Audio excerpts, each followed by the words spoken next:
everyone. I'm Ling Wang, the founder of Radiant Horizons Consulting, where we help life science companies to grow through strategic capital and creative insight.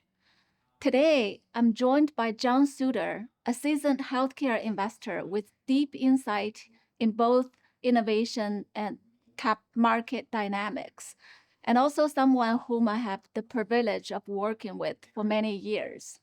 So we will explore where capital is flowing in healthcare and how investors are weighing risk and rewards as we move through 2025 and beyond.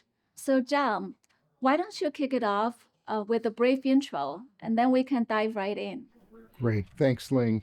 So I'm John Souter. I've been a healthcare investor for almost 30 years. I started out in the industry. I worked for Baxter Healthcare in their infusion systems division for several years, and then came over to the investment side for the past 23 years. I've been with Rail Splitter Capital, and we're long-term investors, and we can invest across all market caps and all situations.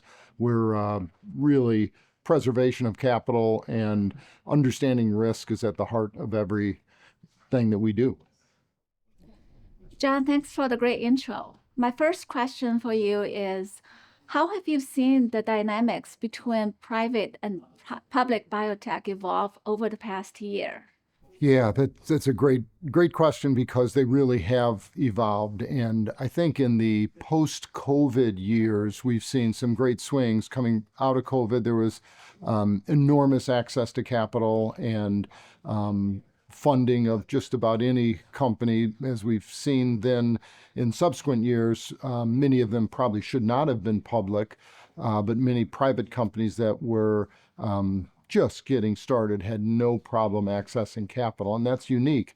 That has really changed. We saw about 3.5, 4 years ago a general pullback from the biotech sector, and that has led to some real challenging times.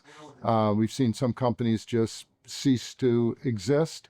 We've seen some creative financing, but really what's interesting is in the past several months, really in 2025, we've seen a lot more acquisitions from big pharma, from other well-capitalized biotech. So I think we're seeing a rationalization of the industry where that's a good thing. And it's kind of a natural thing as these cycles go that the weaker players either get taken out or out of business. Great insight. Thanks for sharing that. My next question is, do you think the capital scarcity is helping the sector refocus on the fundamentals? I do. I do think that we're now at a point where we're seeing the companies that have a cash balance that will lead them out, say, 3 years. They're really preserving it as if they have a lot less cash. And I think that's a healthy reaction to a volatile funding environment. And I think you never know what next quarter or 2026 is going to bring in terms of financings.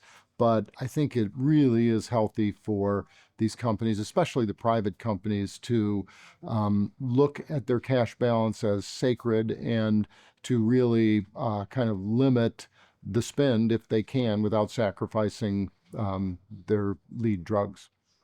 Interesting point. Thanks for that. So we have seen quite a few volatile years for healthcare investors. What has kept you anchored? So we at Rail Splitter, we really try and measure the risk, and that's not always possible. Fortunately, as an investor that can span all market caps and all size companies, we can pick and choose and kind of cast a wide net. And so we're really trying to stay away from those volatile situations and the de-risk. We try and enter really into de-risked situations to the extent possible. And I think the tough times the biotech industry has had a few years ago, that's really led to some nice opportunities over the past 12 to 18 months. Thank you for sharing that. And lastly, If you were to advise a young biotech founder, what mentality would you tell him to cultivate? Well, I'd say a couple things. I would first say don't cut corners. We've seen so many promising drugs or trials be delayed because of either not enough centers or just too aggressive a trial design. So try not to cut corners would be the first thing I'd say. And then I'd also say from a cultural standpoint, I would say lead by example, and you build employee morale and really build a long-term culture of a company when they see the top one or two people just putting in the work and leading by example in every aspect of operations. And so I think you do those two things and you increase your chances for success.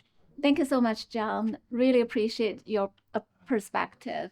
I think it's a great reminder that patience, clarity, and integrity still matters the most in investing and in life. Thanks.